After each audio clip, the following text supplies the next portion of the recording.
Okay, welcome one and all. Here we go. We are looking at sentences level 5.0 today, and we'll be closing off three of our last common formulas and adding them to our Writers Toolkit. So today we're going to look at which clauses, that clauses, and removable phrases. And as I've said here, we're filling up that Writers Toolkit, adding more various writing forms to our list of sentence types and for clause types that we can use in our paragraphs and essays. Okay, so first we'll look at which clauses. Now, these are also sometimes called non-restrictive relative clauses, the non-restrictive relative clause.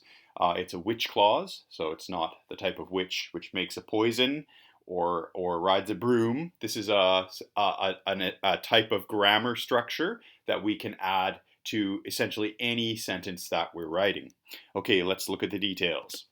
So they include non-essential additional information. That's why we call them non-restrictive. So the idea here is that your existing sentence is fully complete without the information you're adding. It's additional descriptive information. It can be added or it can be left out. It's not essential. That's why we call it a non-restrictive relative clause, because it's not restricting the grammar. It's not part of the grammar. It's additional. It's non-essential.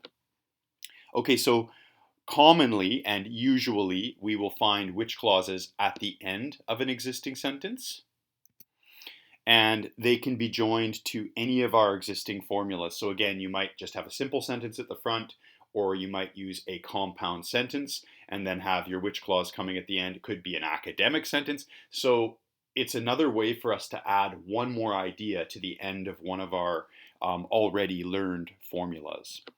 So one of the things that is essential to recognize here is that when we use the non-restrictive relative clause, which clauses, we always need a comma to come at the front, in front of them, heading them, to link them into the idea. And again, this is connected to their functionality. Remember, I always talk about form and function in my lectures. And because it's non-essential and because it's additional, this makes sense. We're adding the comma. This is showing you, oh, by the way, I'm just adding one more idea to the end here. And that's why the comma is essential, because it's telling us, it's showing us that this is a non-restrictive relative clause, a non-essential piece of information. So here's what your formula would look like.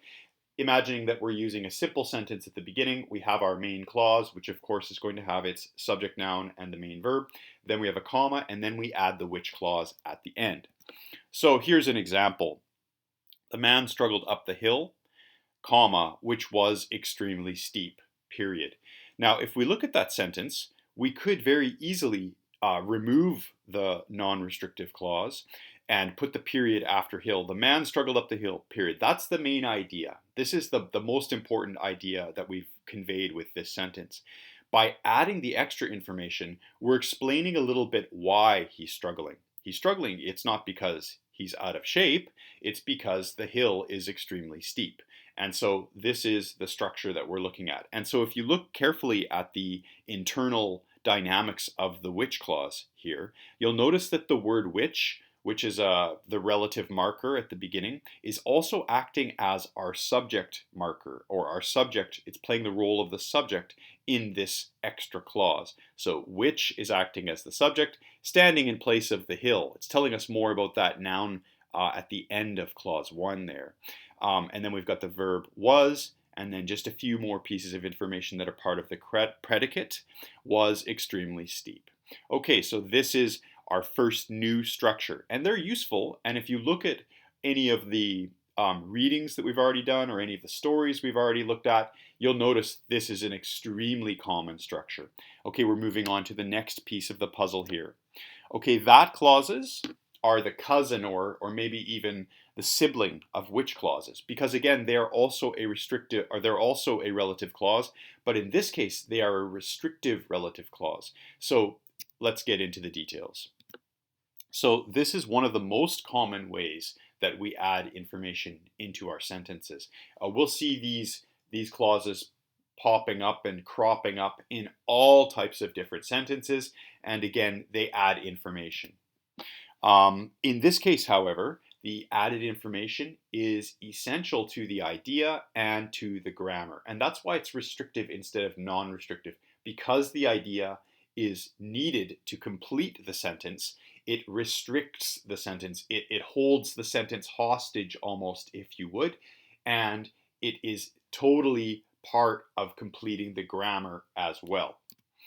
So again, we can add these types of clauses to any of our existing sentence formulas. And here's another important point, is that because they're restrictive, because they're essential, we do not use a comma, or almost never. Notice I've said almost there, so as always, there are exceptions to the rule. And our third type of formula that we're going to look at in just a second is the exception to most of the rules, but we'll get there. I'm kind of jumping ahead here. But for that clauses, you will almost never put a comma in front of them. So which clauses? Comma plus. That clauses? Comma minus. So here's our formula. We have our initial clause. Now again, any sentence formula could fit here. We could put a complex A, we could put a semicolon sentence, we could even put a list sentence if we wanted. Any of our existing formulas can go in place of that C1. So it's just C1, and then we have our that clause. So let's look at an example. They discussed the problem that was before them. So the way we've structured them, structured this and stated this, the secondary idea, or the that clause, is essential for us to complete the first idea. That's what we mean about it being restrictive and part of the entire needed grammar here. As again, now if you wanted to go back through and read some of the articles we've read or some of the stories we've read and try to kind of shift your lens to look just for which clauses and that clauses, both the non-restrictive and restrictive relative clauses, you would see that there are many of them. It's an extremely common structure, and the reason why is because they're used to add information. So this is one way when a writer is developing an idea and then suddenly they think, oh, I should add a little bit more detail, or I haven't completely described this yet. They will use one of these two clauses to complete or add to their existing sentence. Okay, final group of ideas for today. We're looking at this third and final type of additional writing tool, and these are called removable phrases. Now, I call them removable phrases. The key point here is that they're removable. They're also a type of additional information adder, and they can come in the form of a word, a short phrase, or they can even be full clauses. Let's get into the details. So sometimes writers want, comma, for various reasons, comma, to include interruptive ideas into sentences. So there's a couple of places where these ideas can fit naturally.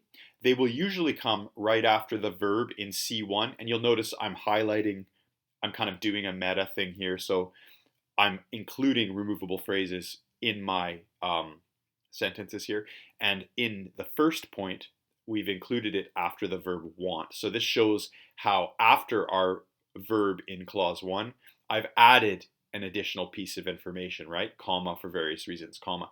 This is telling me more, but I've added it, I've interrupted it, I've injected it into the middle of the sentence. Now, in our second piece of information here, they usually come after the V in C1, or comma, secondarily, comma, after the linking tool before C2. So I'm doing a bit of a meta thing here. The word secondarily is the example of this interruptive phrase, or this removable phrase, coming after our linking tool. Now the linking tool is comma, or. This is a compound sentence. So there we go, it's fitting into place there. Now here's the next most important idea here, that when we do want to add removable phrases into our sentences, they are always going to be surrounded by commas. And you can see that in both of the examples. Now, as I've stated above in the header line of this slide, they can either be a single word, they can be short phrases, but they can also be full clauses that are kind of interruptively added as an additional idea. So you can see that all three of our new structures today are ways to add additional information into your existing sentences. So here's an example with two that follow these two structures that I've kind of highlighted in my first and second points on the slide. The cat was, comma, essentially, comma, her favorite creature, comma, for, comma, every single day, comma, he made her feel better. So we've got a single word, adverb interrupting here, essentially, and then we've got a phrase, every single day. Okay, so we've got three new structures: which clauses, that clauses, and removable phrases. You can guess what's going to come next. As part of your practice today, I would like you to try to write three which clauses, three that clauses, and three sentences that include interruptive or removable phrases within them. Alrighty, good luck, and we will see you in the next in-person class.